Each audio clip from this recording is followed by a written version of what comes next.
to welcome all of you, a few ladies and some gentlemen, physically present. But I am told by Suborno there are a lot many who are digitally present. So this hybrid mode is now quite the rollout methodology of programs I could see. Anyway, a warm welcome to all of you. Interestingly, it was last year, during the term that I served as the president of the chamber, that this committee was formed, and for very right reasons. And the leadership of the committee was given to Dr. Suborno Bose, who I greatly admire because of his passion and commitment to the business and interests that he pursues. A man of great qualities and admirable qualities. Thank you, Suborno, for inviting me to say a few words this afternoon. We all know, friends, that service business contributes significantly to our country's GDP. And to my mind, hospitality is the bedrock of services business. Now, why do I say that? A 360-degree view of all the aspects of the symbiotic relationship between a customer and a service provider is seen in the hospitality industry. Let us look at all the touch points of any and every business. There is an aspect of hospitality ingrained in the functions of business. We are all very familiar with KYC, know your customer. That's the job of the front office. Dish out a great meal. That's the job of F&B. Launch a new product. Have a knowledge workshop. That's the work of the banquets. So all these touch points come together and form a value chain which, in an expansive sense of the definition, we can call hospitality. So therefore, hospitality is a very embracing concept that touches all these aspects of a service business. Hence, I said that inherently in this is that deep bond or symbiotic relationship between a customer and a service provider. The program, as I see this evening, afternoon and evening, has been very well curated. I understand there would be 2 panel discussions. One would talk about the bouncing back, so-called bouncing back of the hospitality business post-pandemic. And the second, if I remember, is about staffing challenges in the wake of the new wave, shall we say, of the hospitality business as we see emerging. Followed by, and quite interestingly and befittingly, the Service Excellence Awards. Recognition for services rendered by the hospitality workforce. Interestingly, let me share a very small anecdote with you. Hospitality per se is very close to my heart. And interestingly, we are in the Vivanta Hotel, which is a Taj hotel. And since 2017, Taj Palace Hotel in New Delhi happens to be my Delhi home. I frequently travel to Delhi practically every week. And for the last 5 years, with 1.5 years in between due to COVID, but largely I know every nook and corner of that hotel. And I have seen the journey, and it's one of the well-known Taj hotels that's rendering human service since, if again memory serves me right, 1983. You are a Taj person. And I knew Taj Palace since 1983 when Subir Bhaumik built that hotel. I used to live in Delhi those days. Now I saw the challenges and the opportunities that during the pandemic and immediately post-pandemic and even now that the hotel is going through. Interesting. Bouncing back, the first driving force which I found, or the main driver for bouncing back, so-called almost, I thought with a vengeance, was revenue. Get revenue at any cost. Mind you, what do they call it, staycation? This 80%, 70% of the people coming locally from Delhi. The Taj Club Lounge becoming a one happy spot. I have nothing against it, but one happy spot with, partying every now and then, practically every day. But no harm in pursuing revenue. However, don't compromise on the value proposition and lose your focus. To build value in hospitality takes time, like every service business. But to lose it can happen almost instantaneously.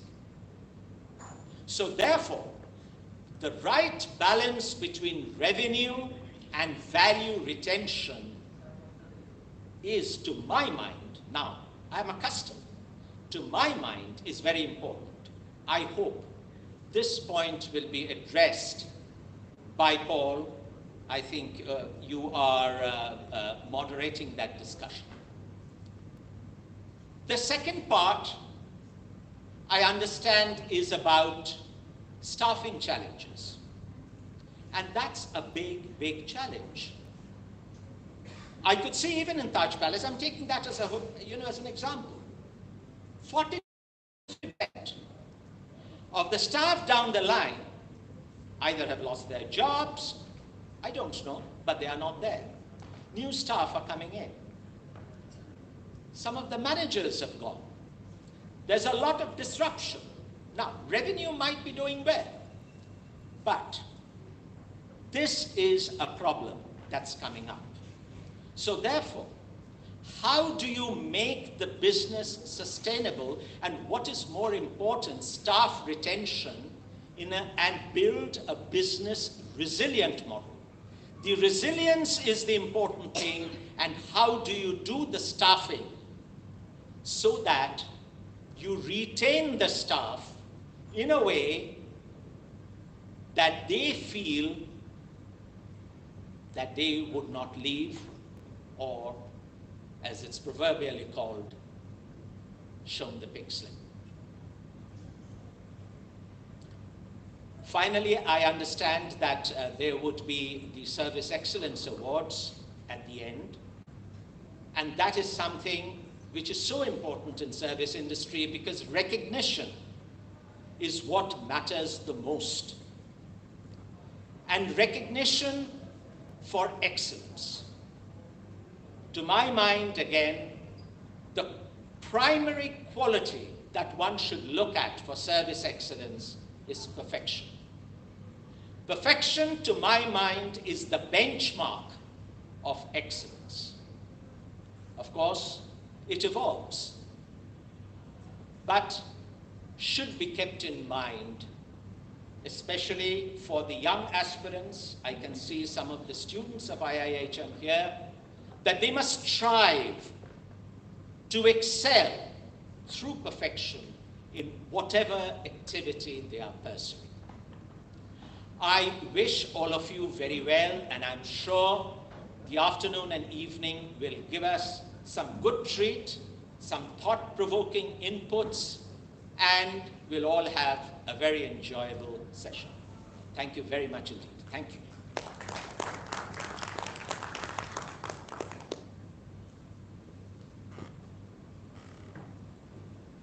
Thank you very much, sir. I would now like to welcome Dr. Subarna Bose, Chairperson, Hospitality Committee, the Bengal Chamber of Commerce and Industry, and Chief Mentor, International Institute of Hotel Management, for the special address. Welcome, sir.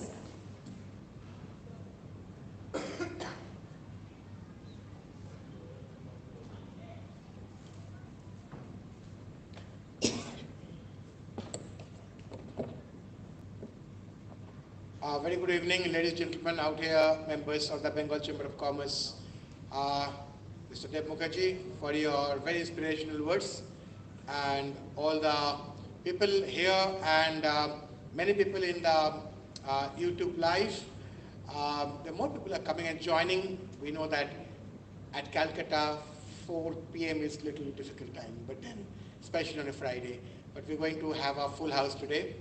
And I take this opportunity to welcome all the delegates for the first ever annual conference of the BCC&I Hospitality Committee. So it's a matter of great pride and great satisfaction, great happiness for me and everyone in the committee, which includes almost all the general managers of the city hotels and of course from the airlines as well, who would be joining, some of them already here. So this committee has been actually great because during the COVID time, we used to meet physically and on the hybrid Zoom, and we used to talk a lot of interesting issues that was plaguing the industry. So I think it was an excellent initiative which was introduced during Mr. Mukherjee's time as the president of the Bengal Chamber, and I must thank Shubhodip for taking this initiative and pushing this. So I think it's a great panel discussions coming up on the bounce back and what bounce back. I don't think any industry, including IT, have the bounce back that we have got in the tourism industry, in the hospital industry. Ask the hoteliers here and otherwise, ask the airlines. I mean, the bounce back has been absolutely fantastic. Even I don't think that we, being the part of the industry, expected this kind of a sharp bounce back. We never thought it will be a V. We always thought it will be a little bit of a U or something, but it was absolutely a V bounce back. And that's a great news for everyone in the industry. But with the great news also the new challenges, post-COVID challenges, health challenges, staffing challenges, people factor, because our industry is for the people, by the people, of the people.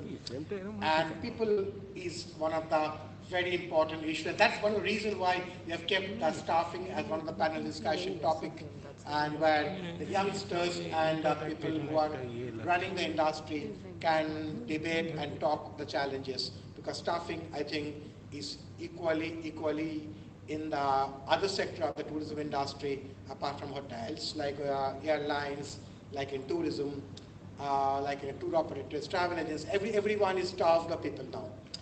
So I think it's going to be a very interesting aspect, and especially with the Hospitality Honors 2022. So, so me and Shubhodip, we had long chat, and we decided that we're not going to give even one more awards.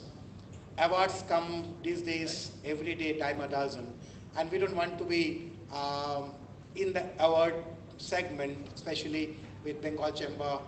And so we decided to do something different.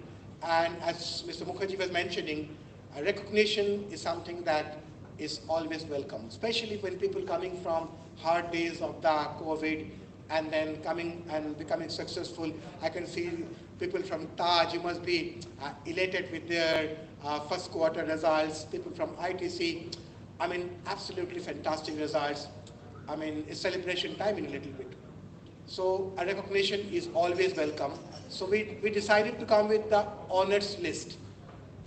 We almost took the idea from the from UK for the Queen's anniversary, or Queen's birthday list comes in, and we have got Paul Walsh with us, who himself is a MBE, the member of British Empire, so we decided to use the word honors list, and this is the first time happening in India.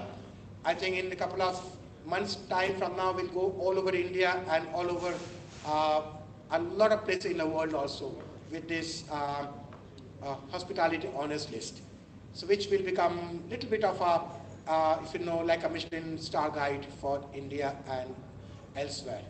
So with that, I'd like to once again welcome all the delegates, the panelists. I must thank all the panelists for being with us. I must thank all the sponsors, the Telegraph, the 91.4 Friends FM, and of course our alcohol partners, Carlsbad and Diageo, of course the Bengal Association of Hotel and Restaurant, which is a new association inspired by the special problems and issues that happens in Bengal, and of course a very, very big special thank you to Vishal, my very good friend, general manager of this hotel, for being so generous, for having us this first ever Bengal Chamber of Commerce Hospitality Conference here in this fantastic hotel, Vivanta, and he has personally taken interest to curate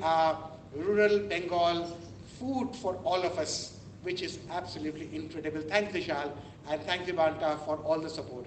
So thanks very much to sponsors and the press and everyone from Bengal Chamber, everyone from team IIHM who has really worked very hard to make this success. So thank you, and let's get started. Thank you very much.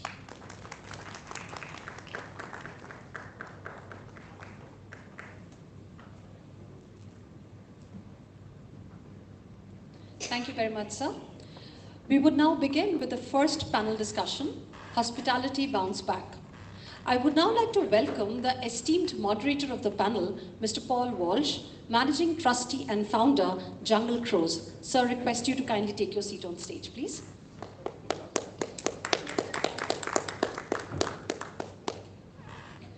I would now like to welcome the esteemed panelists.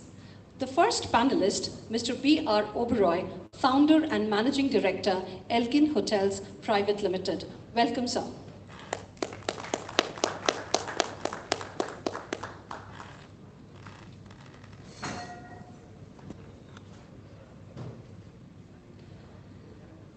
Please welcome Mr. Shekhar Mukherjee, General Manager, TajSats Air Catering Limited. Welcome, sir.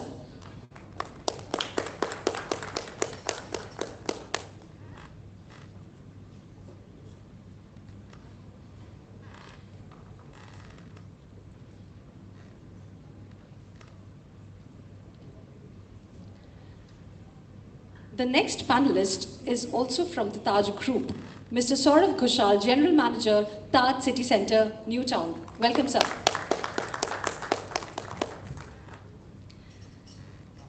Last but not the least, Mr. Sumit Suri, General Manager, JW Marriott, Kolkata. Welcome, sir. Over to you, Mr. Walsh. Thank you.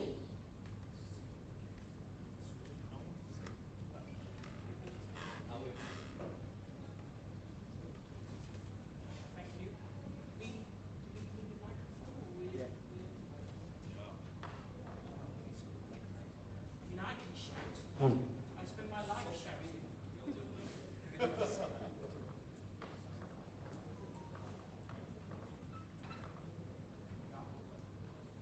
So welcome, thank you everyone, thank you for the introduction, thank you for the marvellous opening address, Mr. Mukherjee, which has absolutely set myself up. Start getting yourself prepared, gentlemen, for questions around the balance.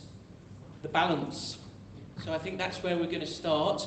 I'm also a consumer, a customer of hospitality services. I'm not a professional in hospitality, but I think it has been extraordinary to see the journey that the hospitality industry has taken, where the world kind of closed down for you. It was shocking for all of us, but someone whose industry relies on people, on meeting people, on serving people, the impact was even greater. It's been a long time since I stayed at the Taj Palace, but it is also an old favourite of time in Delhi, time being well looked after.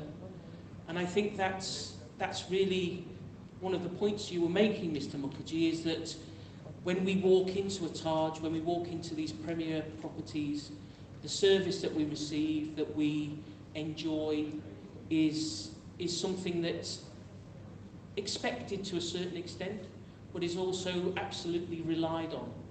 And I think that now the bounce back has happened, and of course I'll be interested in all of your views. As Dr. Bose mentioned, the newspaper headlines tell us one story about the bounce back with incredible results, but of course there's a reality behind that, and that reality is incredible hard work, is being adaptable, showing that resilience and grit that I know the hospitality industry has always been famous for, but has had to come up with even more, has had to take even more steps to be resilient, to get back in shape. So thinking of the balance, so we have this compromise. Is it a compromise? There's this idea of revenue. Dr. Bose mentioned the incredible results that some groups have experienced, but then how do we balance that? How do you balance that with your value proposition, with what we expect from your industry? So I'd like to start, if I may, with Mr. Oberoi.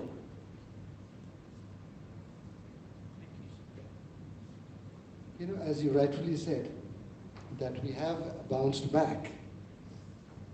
But you know, in the beginning, this was a big shock for the whole industry, the hospitality industry, because we had to just close down within a couple of hours, couple of days. And we were not prepared for this. That was the biggest shock for the industry. We didn't know what to do with our staff. We didn't know what to do with ourselves, how to go about things.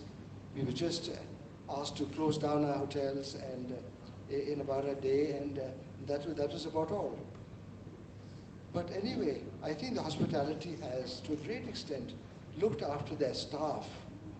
That was the main thing. That was the main achievement of our industry, is to look after our staff so that they didn't starve.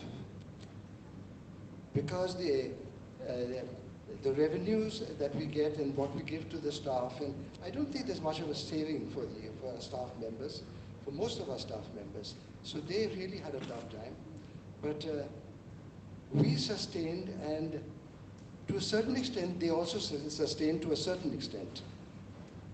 But I think more than us, we took up loans, we saved on costs, and somehow, of course, working on bank interest and with help of these institutions, some of us could survive, yes. But a lot of hotels did close down and lost their staff. So I think it's a drawback for the industry. But now, of course, as you say, it has bounced back.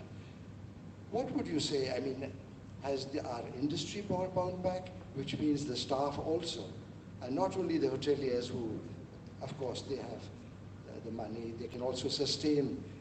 But we have to concentrate on the staff members who have lost their jobs and who spent so much of money, and even with IIHM and parents spending so much money on them for them to sustain. I think we'll have to get them all back. And I don't think they're all back. So what would you say? We have bounced back to a certain extent, yes. Of course, I'm very happy because I run a chain of luxury heritage hotels. I was the only one who started this, a chain of luxury hotels. In Bengal, I would say, a chain of luxury hotels. There are many big hoteliers, but heritage hotels, of course, was my weakness.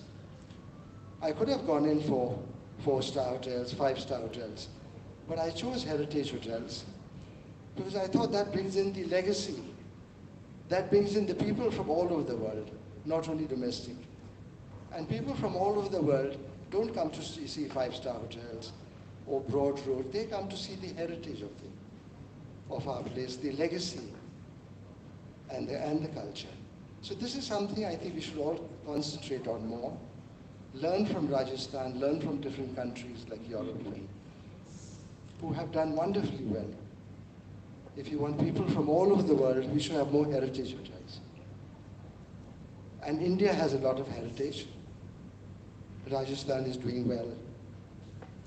I think to a certain extent, Bengal, we have a lot of heritage which we should pamper on. I think the government is also giving a lot of incentive. So I think tourism, to a large extent, is extending our heritage, not only in India, but also throughout the world. And this is, of course, talking about heritage hotels. The hotels industry has bounced back, yes. Leisure tourism has bounced back. In Goa, in the hill stations, in the Himalayas, all over. And it came as a big surprise to us that the way it bounced back, we were not prepared. We had to get our staff back. We had to get ourselves on our feet financially.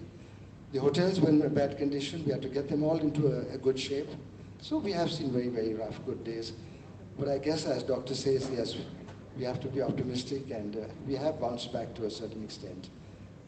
And we thank our lucky stars for that. And I think there's no looking back now. I think it's just looking forward. But our commercial hotels, our hotels in the cities, yes, this is a bit worrying at this stage, because they are large hotels. Our rates are very low, because I run hotels in Calcutta, in Darjeeling, Gangtok, Kalimpong, and in Scotland. In Matterhorn, I must tell you, I just come back from the airport, and Dr. Bose gave me a big surprise. He said, "Where are you?" So I said, "On my way to the airport." So he said, "That's no excuse for you. You have to come here." So I told my wife, I said, "I'm coming from Scotland to London to Bangkok. I just arrived this morning at 3 o'clock, and here I am." I wasn't prepared though, but I just thought I'd share my feelings with you. And thank you so much for inviting me, and BCC&I, and of course, Dr. Bose, who's done so much for the industry. And of course, we'll carry on. Thank you. Thank you so much, Mr. O'Roy. Thank you. He deserves a round of applause, I think, for that travel schedule. Simply amazing. Although you were lucky enough to be in Scotland in the summer, so we're very happy that you've made it. We're also very jealous that we're not there enjoying some good weather, some fishing, a little bit of golf. Anyway, we'll forgive you for that. Mr. Mukherjee, now we're going to talk to you, sir. Balance. A different kind of business. We have heritage hotels, and now we're talking to someone who is absolutely reliant on people getting into planes and flying to Scotland or Bombay or wherever their destination may be, sir. Paul, thank you, and thank you everybody for having me here. Thank you, Dr. Bose. Thank you, BCC&I. First and the foremost, in our hospitality industry, one word is very common: perishable. Something which is gone. A plane has taken off, that means seats are gone. A day has passed, that means the rooms are gone. In the same way, we are already through with what it used to be, what is gone. I definitely remember, not though fondly, the days when we had only about 6 or 7 cargo flights during the pandemic time. We are all through, we are gone to that. Today, we do, India says about 400,000 passengers a day are coming, and almost the same passengers are arriving and going. As a result of which, when we say that there are about 3,050 flights taking off and arriving in India per day, if you see the civil aviation of 11th, yesterday's, you'll find these numbers. I think there is no way that we can not say that it's bounced back for sure. Hospitality industry runs on weekends, so are the airlines, and we are completely dependent on the airlines. In Kolkata, we do about 150 odd flights a day, and I think for all practical purposes, the flights are going chock-a-block, excepting the Saturdays and Sundays when the occupancy percentage is over 85 to 86%. Even on weekdays, it goes to about 78 to 80%. And I think there's no way that we should say that we have not been able to go past that time, and we are through with whatever it was. and we are absolutely there, sir. Yep. Excellent, thanks, Mr. Mukherjee. Yeah, it's certainly something that I think as consumers that we notice how pricey flights have become, and that's good for the airlines, not good for people like me, but anyway, there we go. But very good for people like you, especially numbers like 80%, and again, not so good for the consumer stuck in the back row, but crowded aircraft, but anyway, very good for you, sir. Very good for you. Now, we're obviously now at the Taj moment, where we want the real answers about balance and about that idea that if it is a compromise, I don't know, perhaps you could tell us, between revenue and your value proposition. See, well, we were sitting in January, February after the third wave.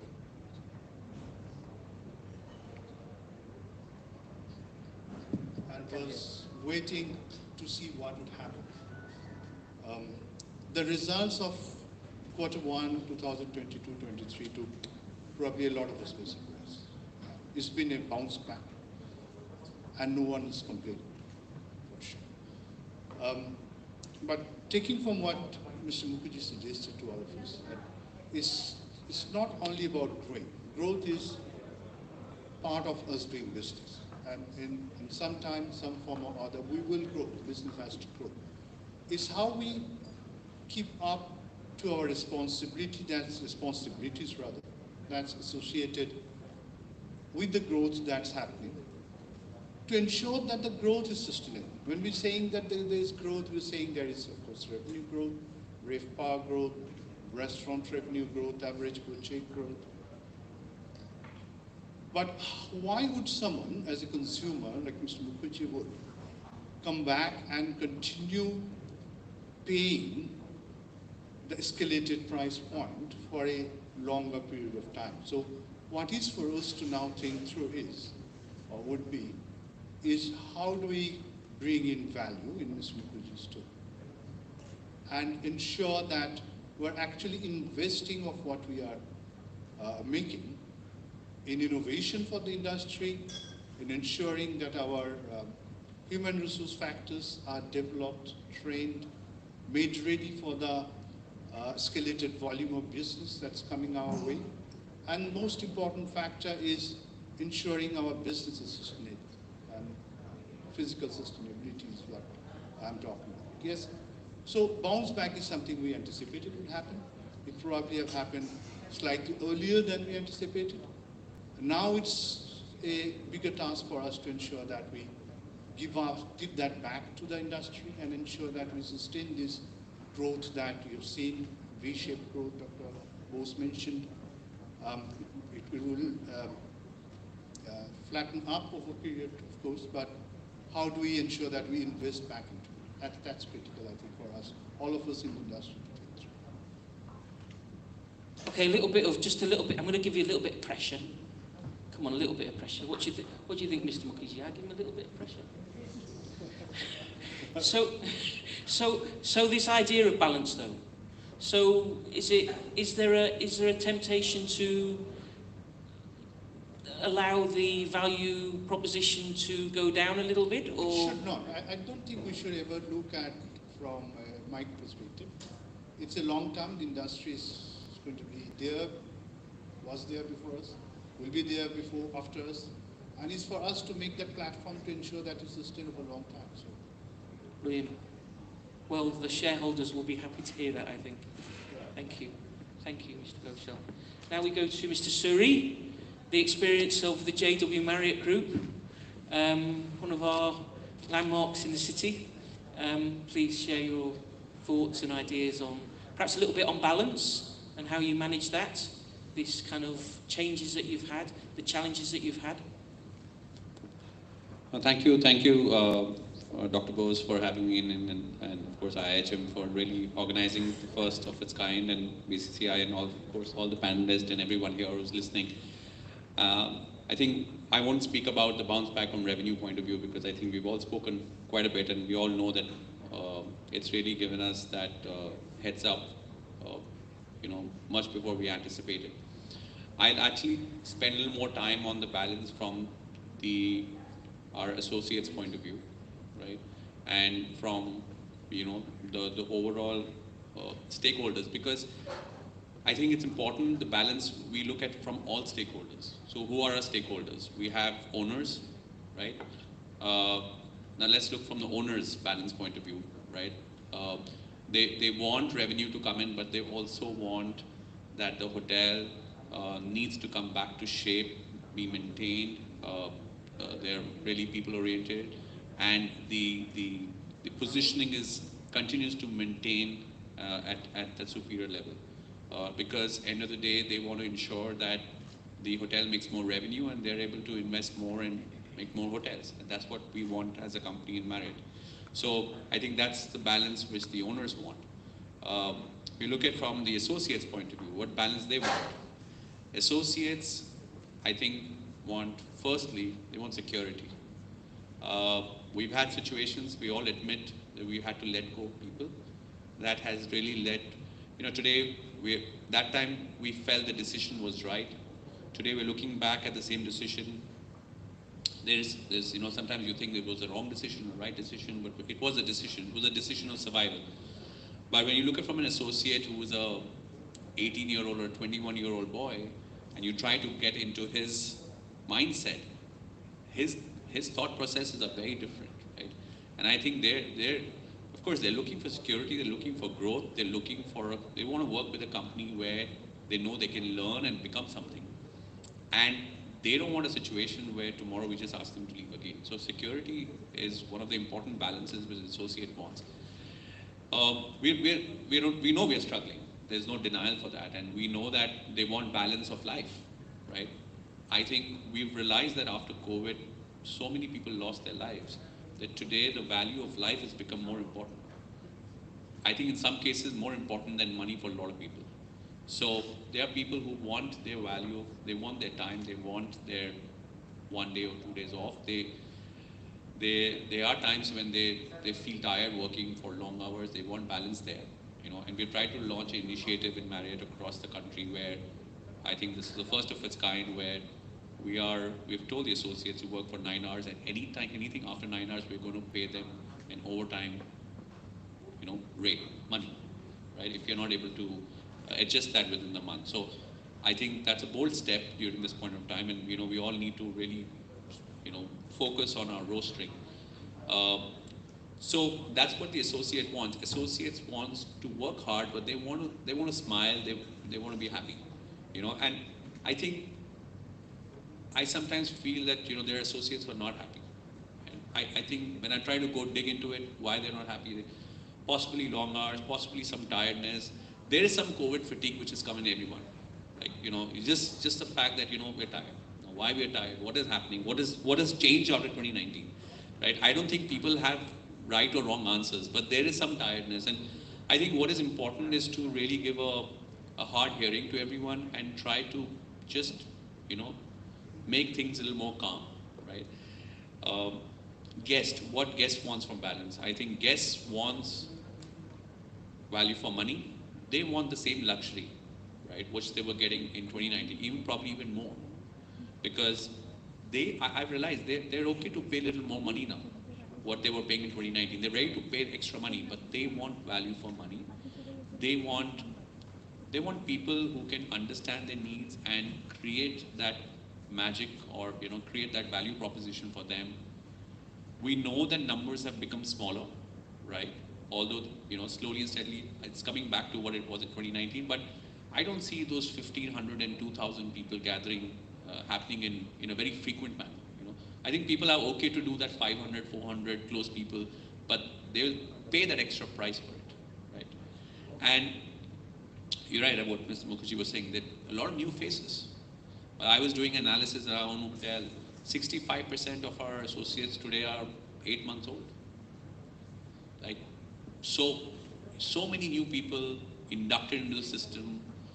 Some of them are brand new. Some of them have moved from other places. And we're facing this problem of poaching. We're poaching from each other because it's so difficult to find talent from somewhere else. So you pay 100, I pay 200, somebody will pay 300, 400, sold. That's what is happening today.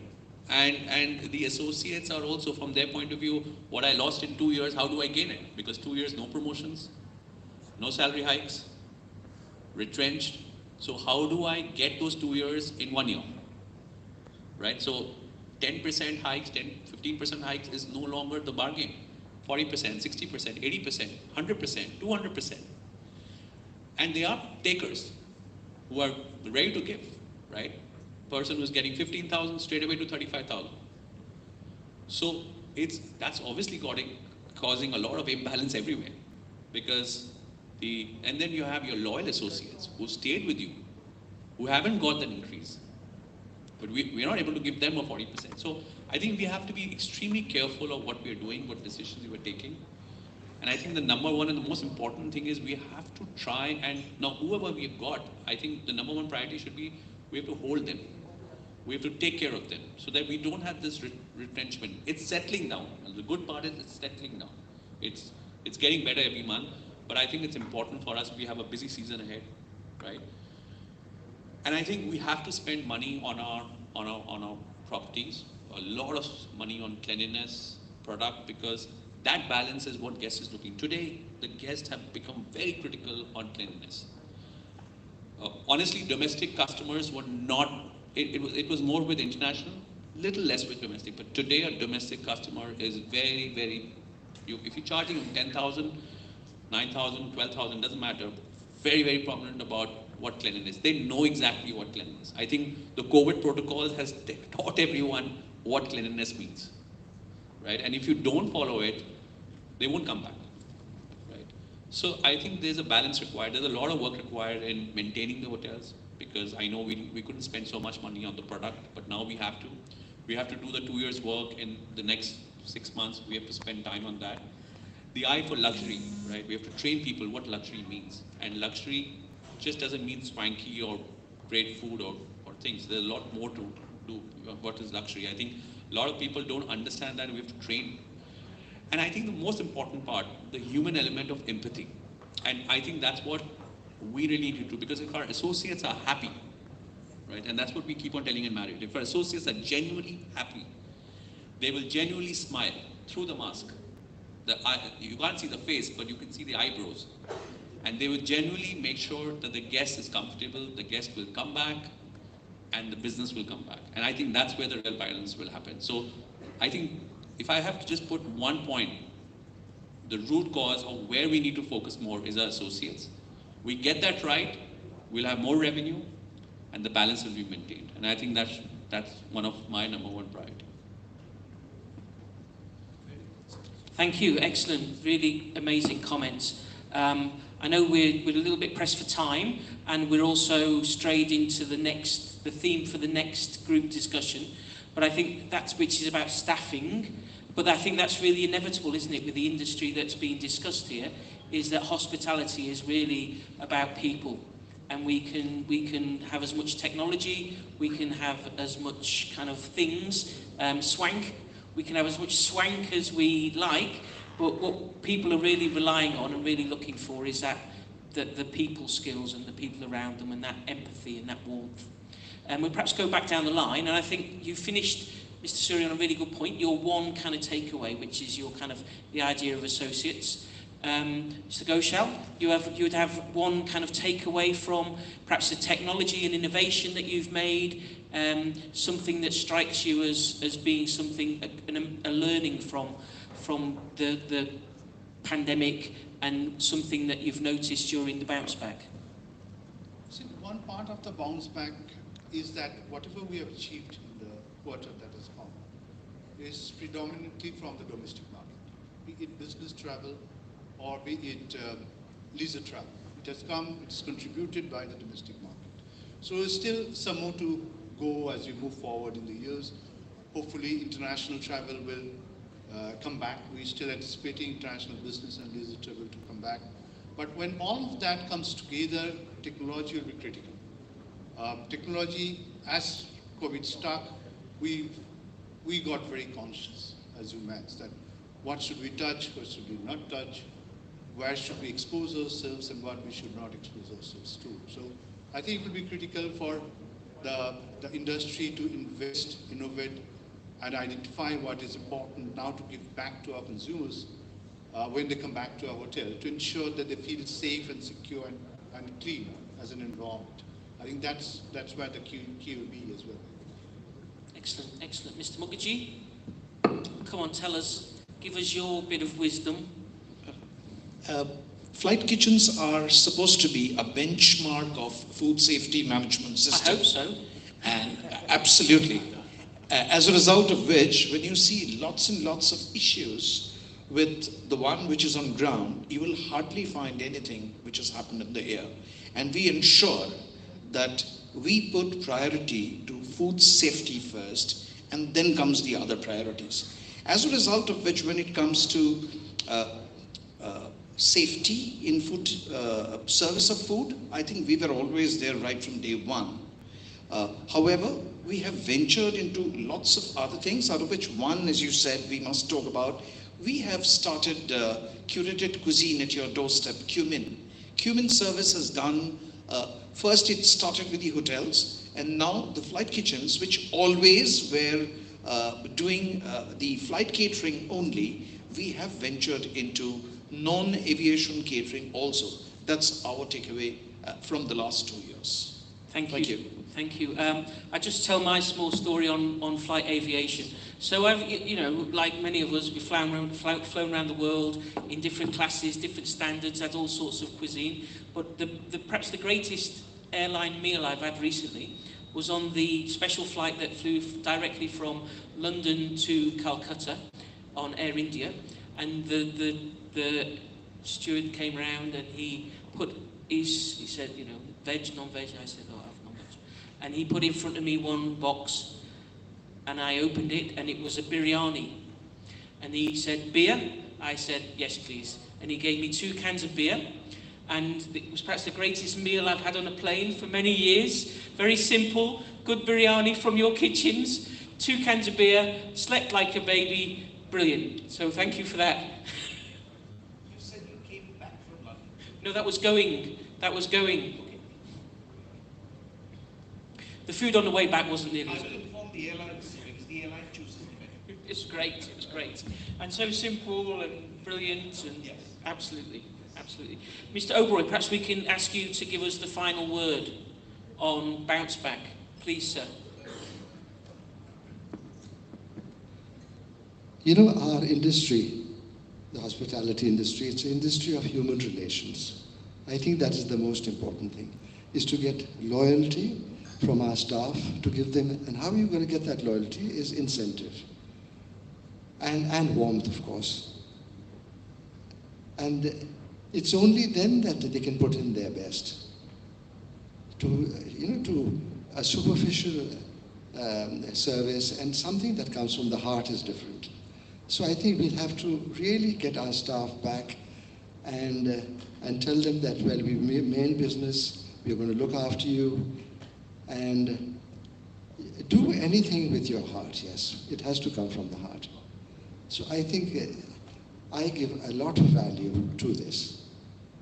And of course, staff training. Staff training is, I think, the most vital factor in our hotel industry. So these 2 things I would emphasize on, yes. Thank you. Thank you, everyone. It's been, I think everybody would agree with me that some really great thoughts, some really great comments. So, Mr. Oberoi, thank you. Mr. Mukherjee, thank you. Mr. Ghoshal, thank you. Mr. Suri, thank you. Thank you very much.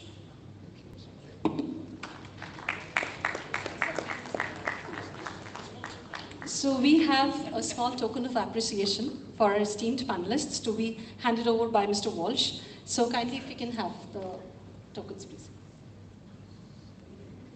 Take a group photo.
Thank you very much, everyone.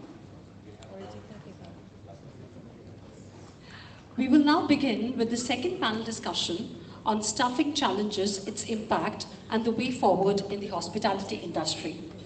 This panel will also be moderated by Mr. Paul Walsh. Mr. Walsh, request you to kindly stay back on stage, please. I would now like to welcome the esteemed panelists for the second session. The first panelist is Mr. Sagar Daryani, co-founder and CEO, Wow Momo. Welcome, Mr. Daryani.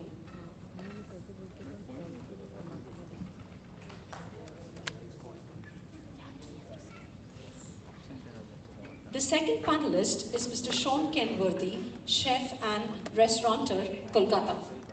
Mr. Kenworthy, can we have you on stage, please?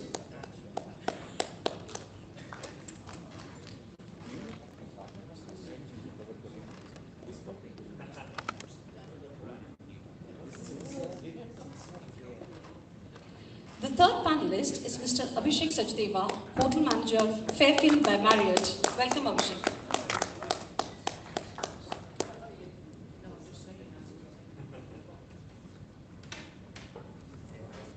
And again, last but not the least, Mr. Vishal Sharma, General Manager, Vivanta EM Bypass, Kolkata. Over to you, Mr. Walsh. Thank you.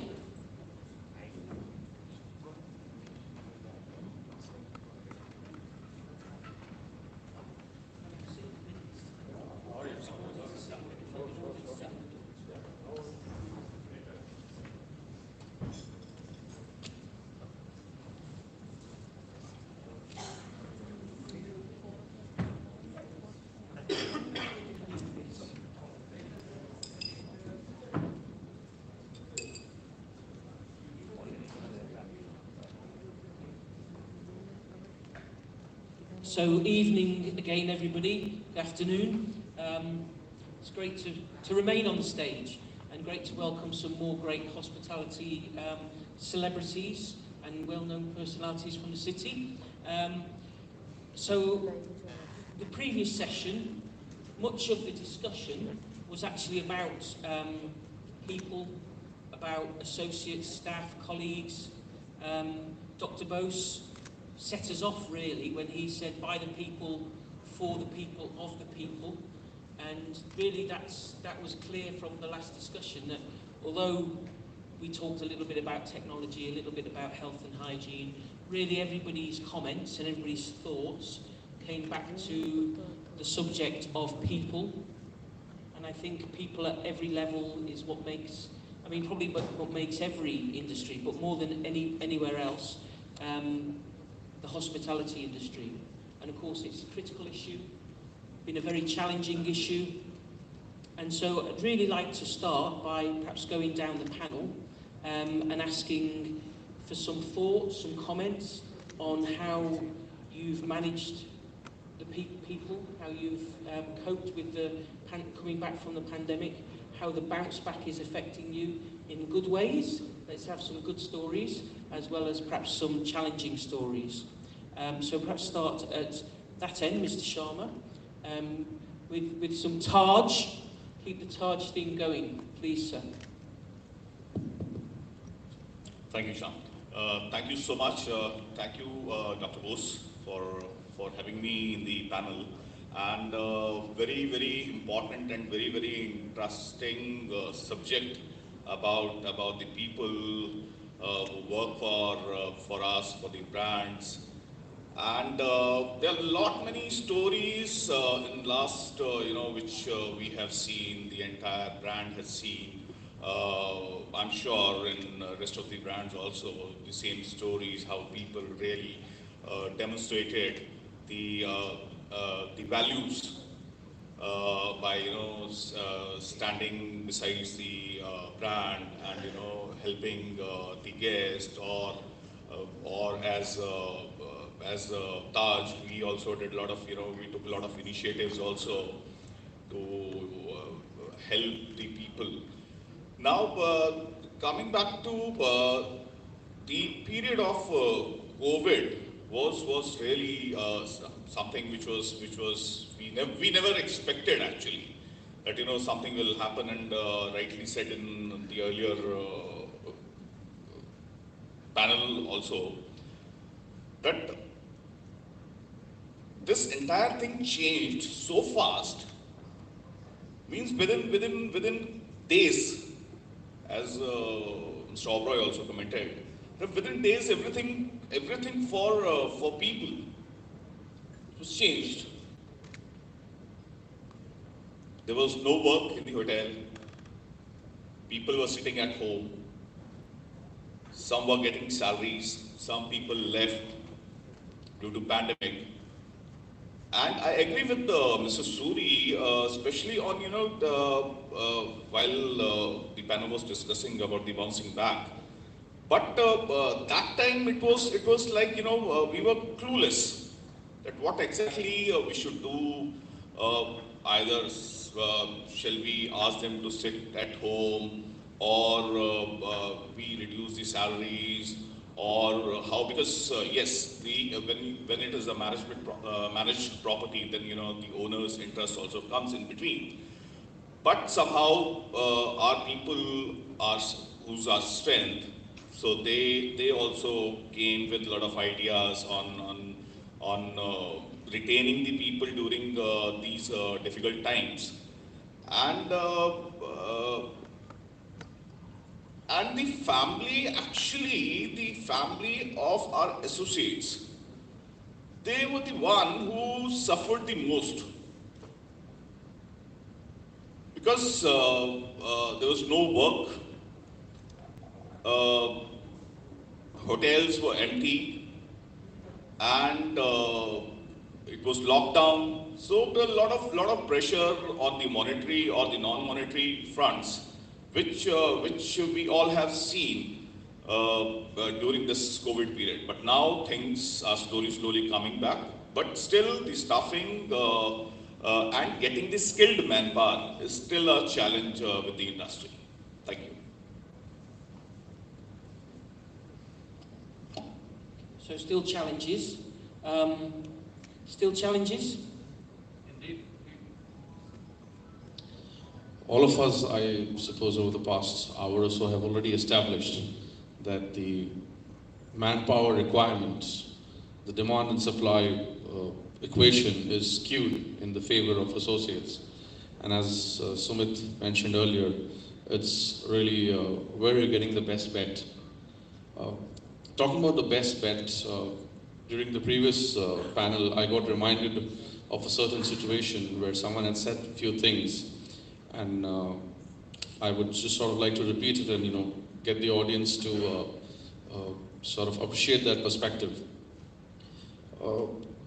They asked us in a conference, in a different forum, what do you think 2 generations before you, your grandparents, were working for?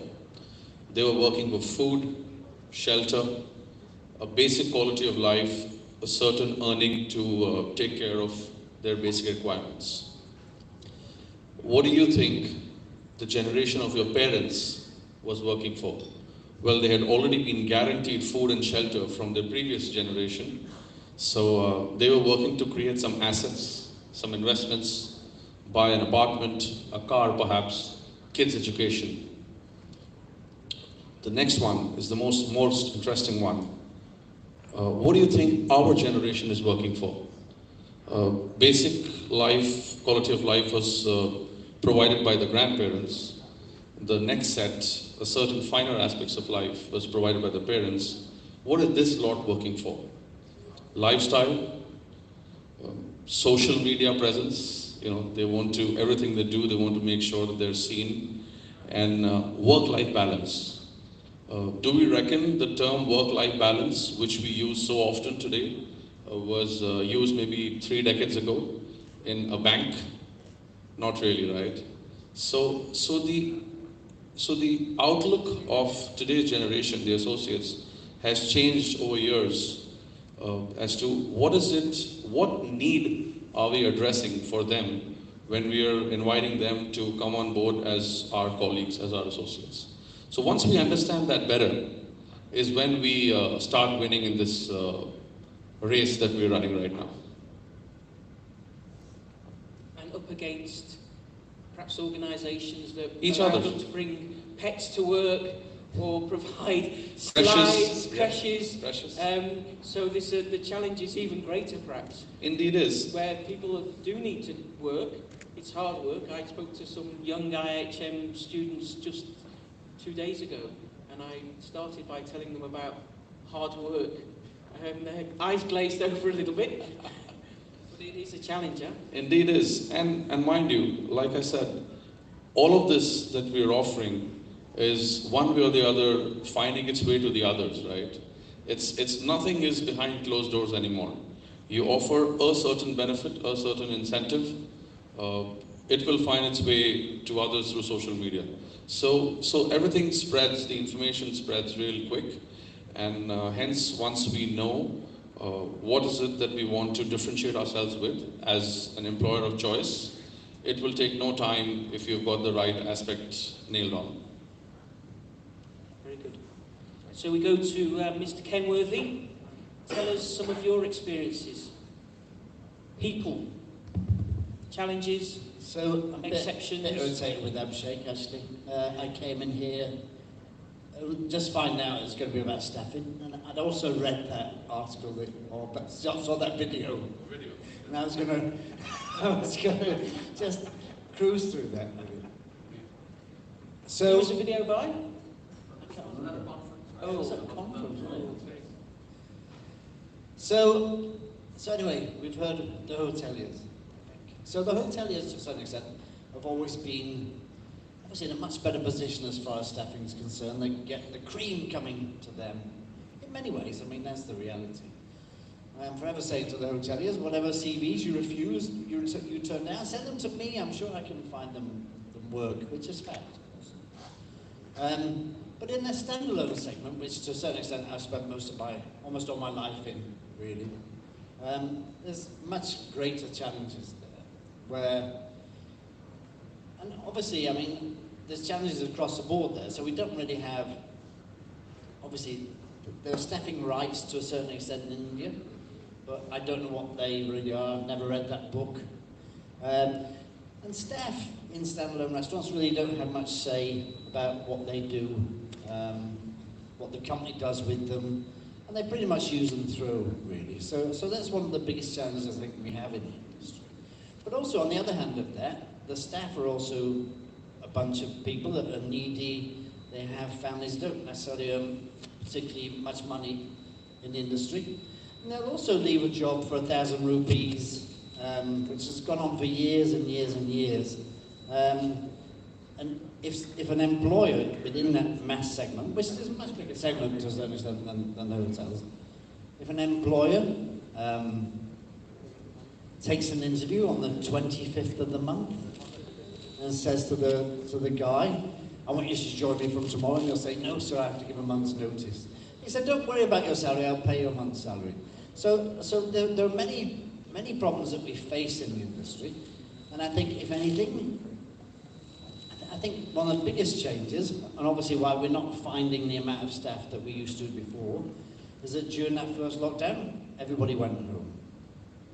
And a lot of people haven't gone back to where they were working. So let's say you're working in Bombay, you're paying 20,000 rupees a month for rent, you're earning 50, 60,000 rupees a month. Suddenly you're thinking, I can actually work in Calcutta and earn 30,000 rupees, 35,000 rupees, but I can stay with my mum, she cooks me dinner, I get to eat lovely Bengali food every day. So that kind of thing has happened, and I think that's probably what's hit the industry the most. And obviously, I think the most important thing is that I think everybody's had a good chance in that first and second lockdown to think about what they'd like to do more of.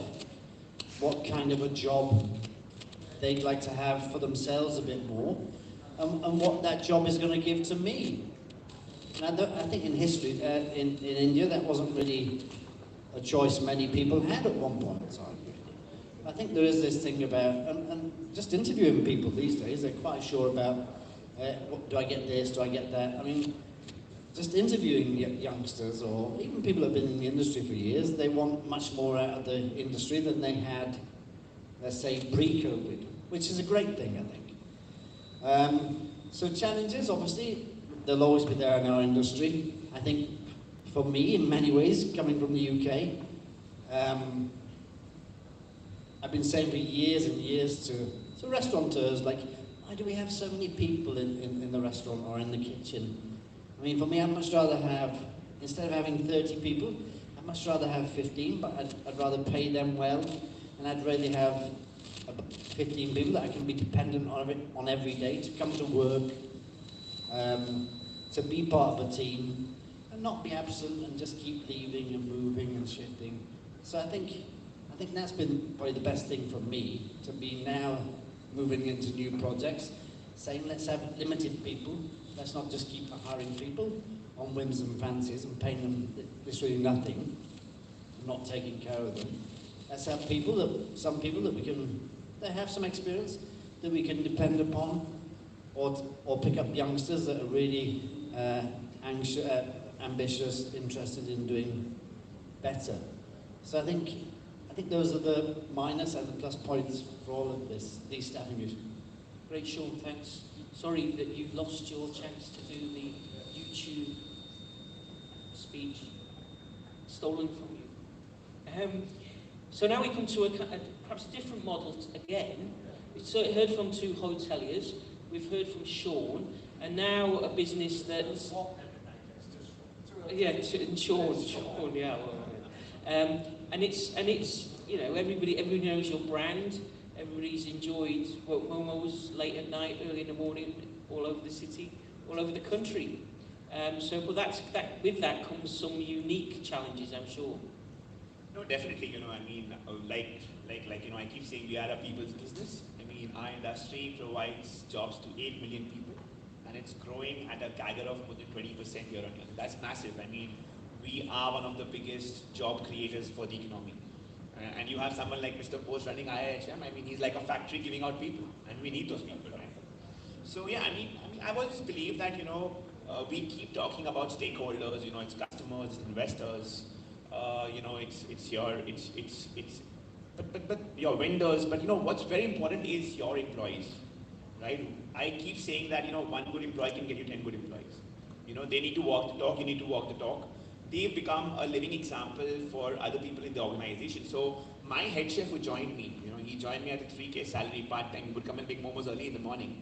He can't speak English. I don't want him to speak English. He can't work on Excel sheets. I don't want him to work on Excel sheets. Today, his daughter goes to the best English medium school in Calcutta. He has a 4-wheeler to himself. So I think it's very important to share wealth when you make wealth.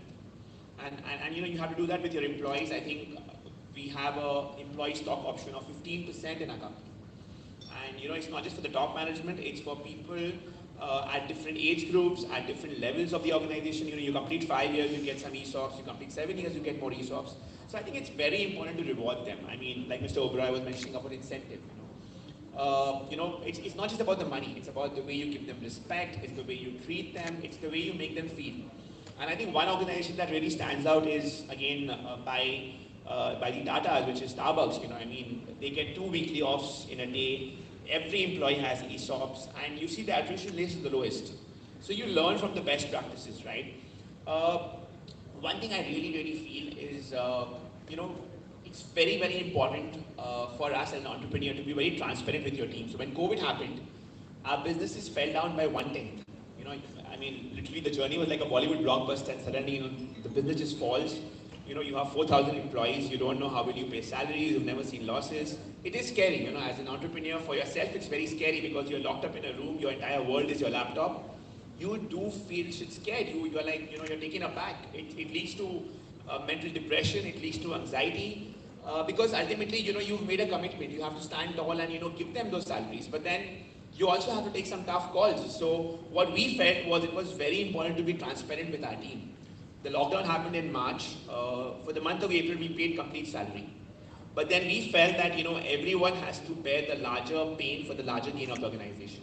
We said we will not sack anyone, but then we cannot pay you 100%.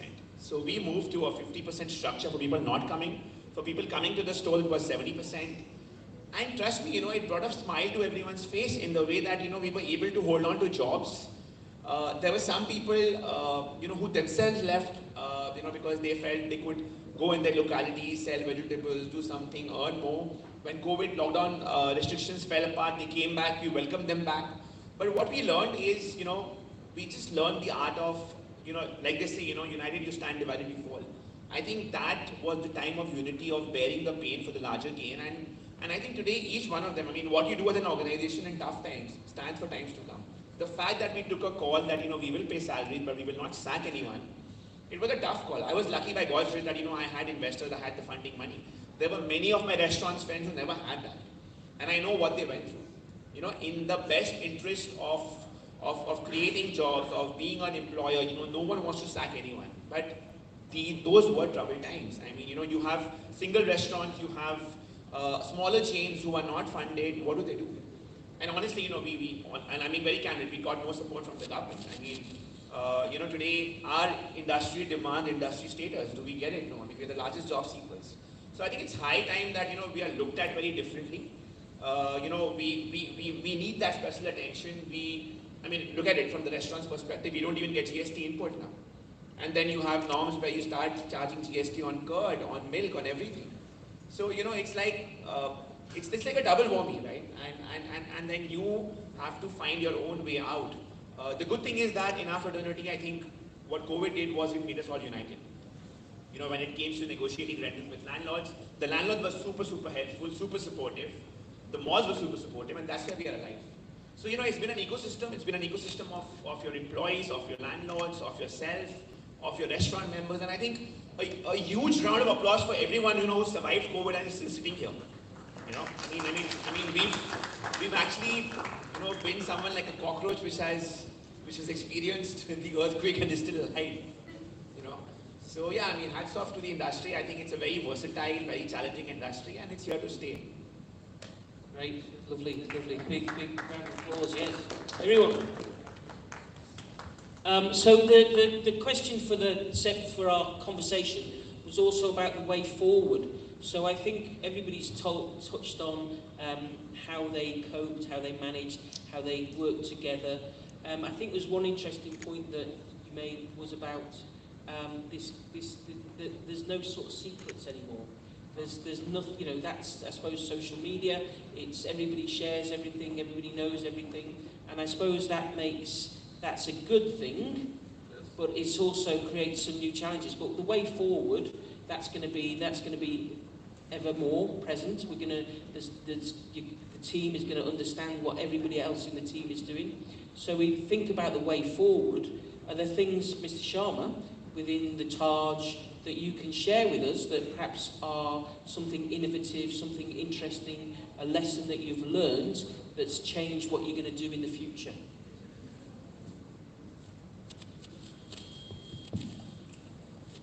Yeah, a lot of things which actually we learned, and then we say that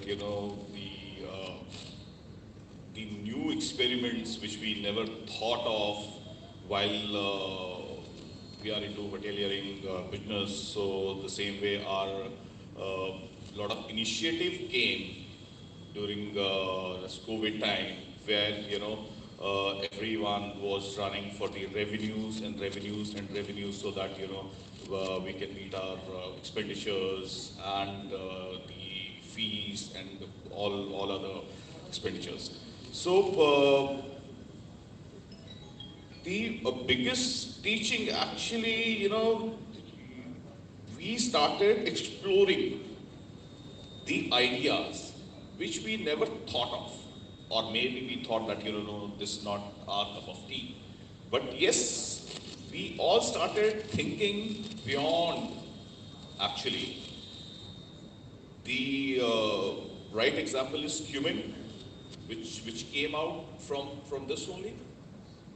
where we started the home delivery, safe food, safe packing, on-time delivery. And today, the human brand itself is doing so well that now Taj Sats have started human. So that's all came out after COVID period, after pandemic, because we were into that kind of pressure that from where we should get money, and those innovations, or maybe we had if a chance to display a car outside the hotel or within the hotel on a rent, means we never thought of. But today, for making just 20,000 or 30,000 a month, is also means a lot. So things have totally changed, and at the same way, like again, I'll come back to the manpower, that they have also learned along with the timings. They have also learned that life is like this also. While either they are spending at home, or maybe in the market, or maybe kind of the salaries they are looking at. So this has changed the entire thinking process of all individuals, and that's the great learning on cost. We learned so many things that after dimming the light or changing it to some other light, we can save 10 rupees a day, which we never cared for. But yes, the bottom line and how to control the bottom line. I think every individual, every general manager had their own targets, had their own margins on which they were planning and they were working on. So that's the learning which I have taken. Thank you. And going forward, Abhishek, I'm going to put you under some pressure, because I now know that you stole. Sean's the best part for the evening. So I suppose there's a couple of things I was thinking about. One was this idea that so many people were lost from the industry and haven't returned. So now that means that your staff percentage of sort of age, experience must be much lower than it was traditionally. So that comes with all challenges. Perhaps tell us, is there something that's changed in how you train people, in how you bring them on board, in how you motivate those must be younger demographic, must be much less experienced? I was hoping that the pressure would be about a people question. I prepared myself for that. Research. One of the key takeaways for us over the past 2 years have been trying to understand what is it that today's workforce wants out of their jobs. We clearly made a case that it's not housing or investments, it's lifestyle, right? A lot of people who left hotels or were retrenched during hotels during the pandemic found jobs in Amazon, one of the largest companies globally, at 2.5 to 3 times the salary that we were paying to our freshers. So we are competing not just with each other as hotel management companies, but also with global behemoths like Amazon. Some of them did not like what they did there and they came back. Those are, the passionate hoteliers. Those are the people you got to identify and nurture. Right? And the others who were in it for a lifestyle that they sought out of hotels, perhaps didn't identify with that anymore. Taking you back to what my colleague Sumit mentioned earlier, Marriott International as an organization has identified this gap, that work-life balance now is an integral part of what today's workforce needs. And hence we have started putting into effect the no overtime policy, right? So once we start offering benefits and work-life balance at par with other industries and other organizations, we end up becoming employers of choice. And how all of us approach that particular question as to, how would we want to differentiate ourselves and become the employers of choice is going to, be a key differentiator over the next few years. For instance, IIHM, all over the country, graduates thousands of students, right? An interesting takeaway I'm going to ask Dr. Bose after the panel is, how many of them do actually join hotels or restaurants, right? Hospitality industry at large, and then what percentage goes to banks, customer relationship jobs, Amazon, other IT companies, right? So once we identify that, I think, we'll know our way forward over the next few years. Excellent, excellent. Now, I'm sure a lot don't go into, it's trained youth today have lots of options, lots of choices.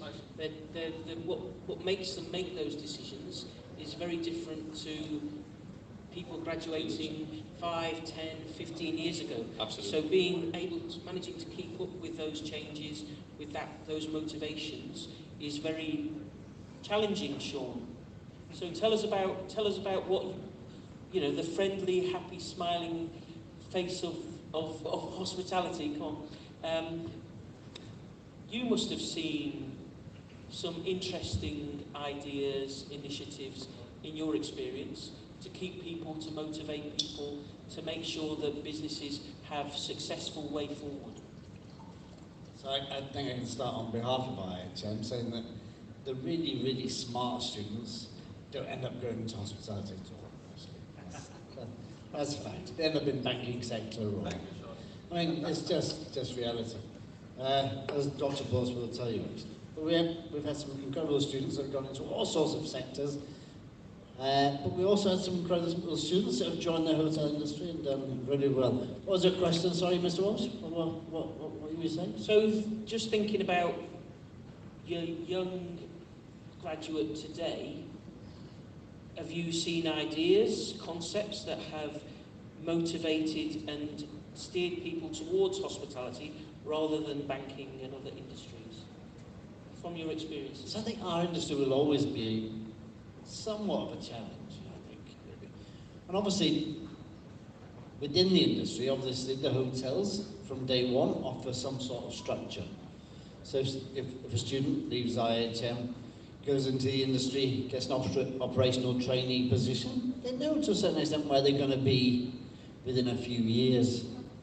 If they stay within that company, or they might, let's say they get a management training position, they spend 3 years in a hotel, they also know now that I can leave that group, which was a new thing actually. I think it's another takeaway from the lockdown.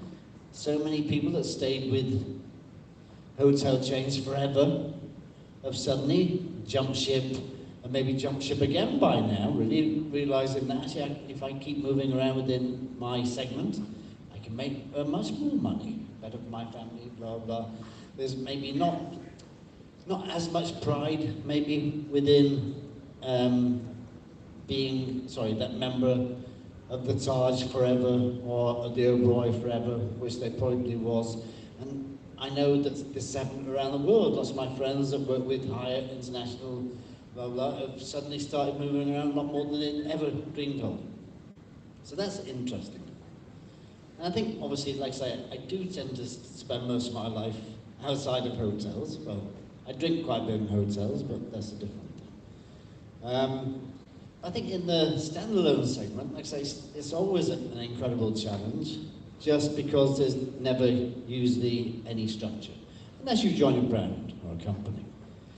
And in the city, look at a city like Calcutta. So again, talking about challenges really, we're in this incredibly tiny city, really, that has an incredibly small share base, if you like. I'm helping somebody open a bar on Camac Street at the moment, and it's kind of like, I was walking past a bunch of youngsters that were there for interview yesterday, and it's all familiar faces. And these are youngsters that just keep moving around, keep jumping ship. There was 3 managers also coming for an interview yesterday, And I know all of them. I also know that they change job every year, practically. Every other new restaurant that comes along, they just keep going to the next one. Now, if you're in a city like Bombay, so this is a Calcutta problem. If you're in a city like Bombay, you might never ever see anybody ever again, realistically, within the industry. You'll see thousands and thousands of managers in standalone restaurants. But in a city like this, it's really the same couple of dozen people that stand out a little bit that keep moving around from job to job. So that really hasn't changed, unfortunately. I don't think it'll change for a long time. But yeah, I mean, I think there is this kind of like, there's this underbelly of India, and obviously I'm talking from a chef's point of view. There's suddenly lots of youngsters that maybe have not studied culinary arts or gone to hotel management college, but they've studied something else, and suddenly they have this realization that I want to be a chef. Actually, I want to spend time in the kitchen. Maybe I want to go the organic route. Maybe I want to go the farm to plate kind of like route, but very sure about what they like and what they'd like to do within the industry. In fact, I'm working on a few interesting projects around the country at the moment. And a lot of the people, they're very small projects actually, so 6 rooms, $1,000 a night, 3 rooms, $1,500 a night. But most of the people that are running those places don't have any hospitality background at all, or they don't come from that background at all. They're just passionate people, they're passionate customer service individuals, and they're really going out there to try and make a change in their lives and a change in others. So that's an incredibly nice thing that I'd like to perhaps end on. Great. Thanks, Sean. So we've heard from classic hotel properties, heard from the outlier, a little bit of the outlier. Sean, you know where it's going, don't you? And I guess what I'm interested in is you know, a business like Wow Momo, which we read about in the newspaper. You know, the financial pages. You have different challenges to the other people on the panel in that you're speaking at one end to people who are looking to invest considerable amount of sums in your business. You're attending to spreadsheets, you're posting results, you've got those challenges. But at the other end, you've got to recruit the guy who's gonna make the momos in the kitchen outside the airport. So there's every single role in between. And we all think that as a you're not really, are you still a startup?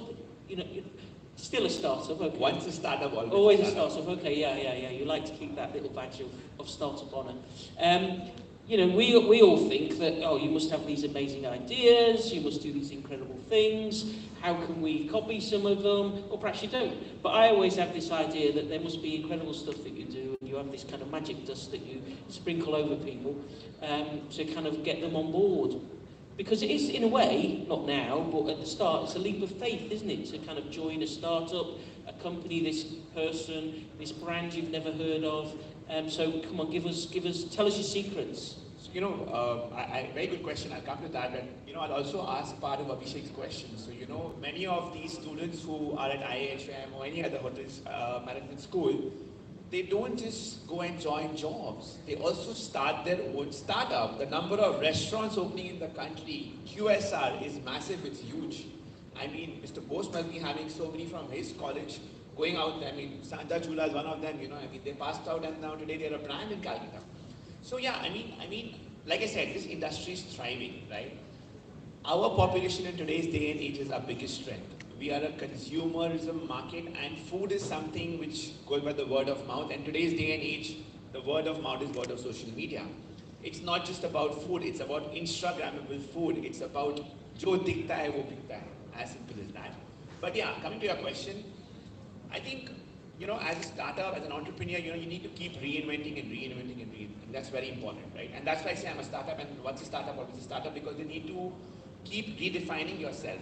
So for us, in a way, COVID, like they say, adverse times calls for being diverse, it calls for being resilient. For us, I would say COVID was a blessing in disguise. It made us believe that there's so much more that we could do that we never did, because we all were running that rat race and we all were very happy. We all were comfortable.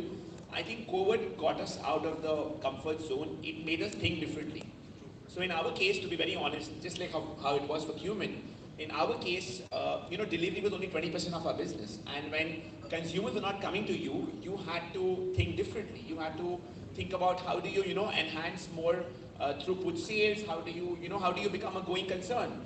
So basically, we said let's build capacity in the delivery business.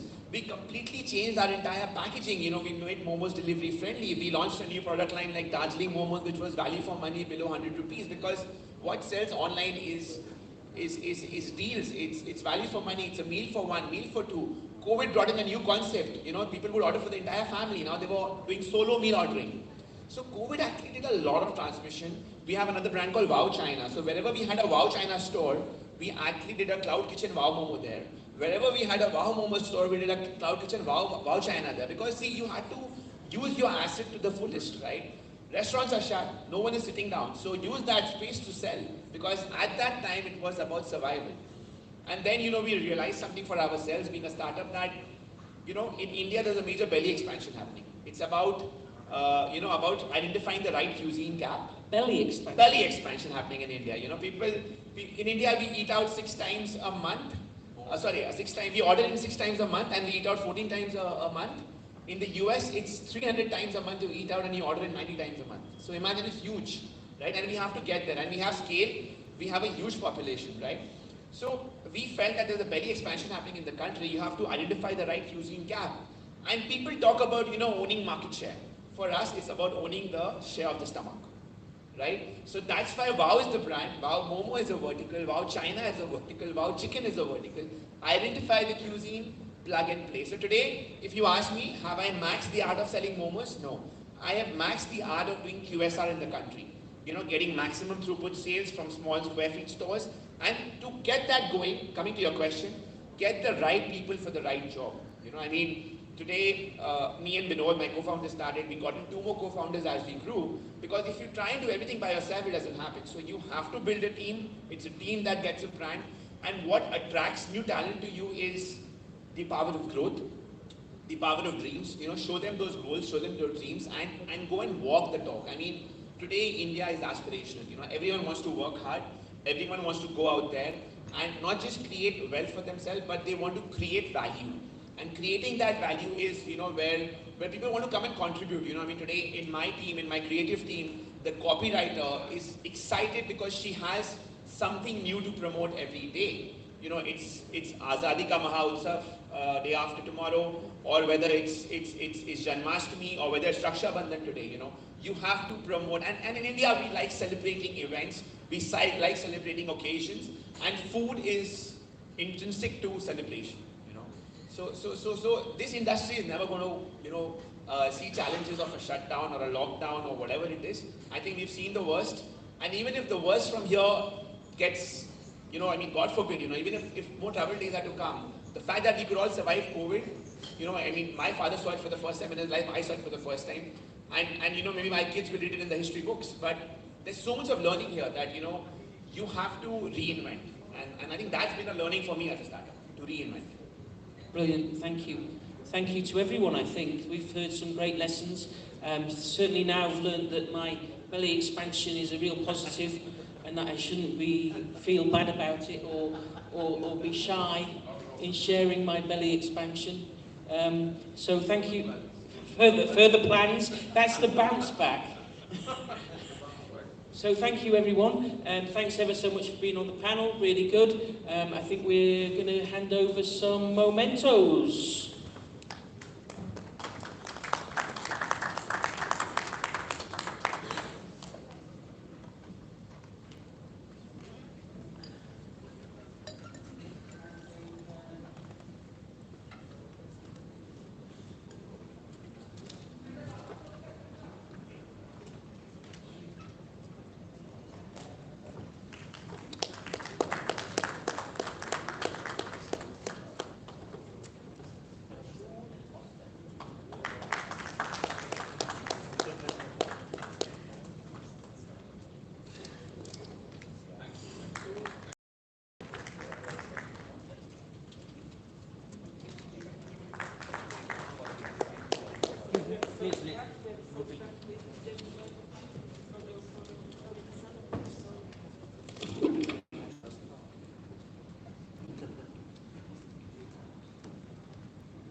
Smile, holding your bellies.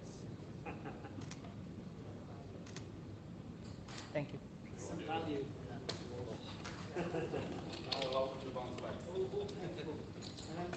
Great.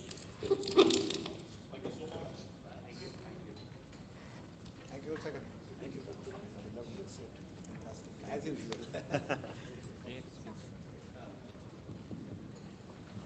Thank you, everyone. We are having a very, very special award coming up next. I would request everyone to wait for a while till we set up the stage, please. Thank you very much.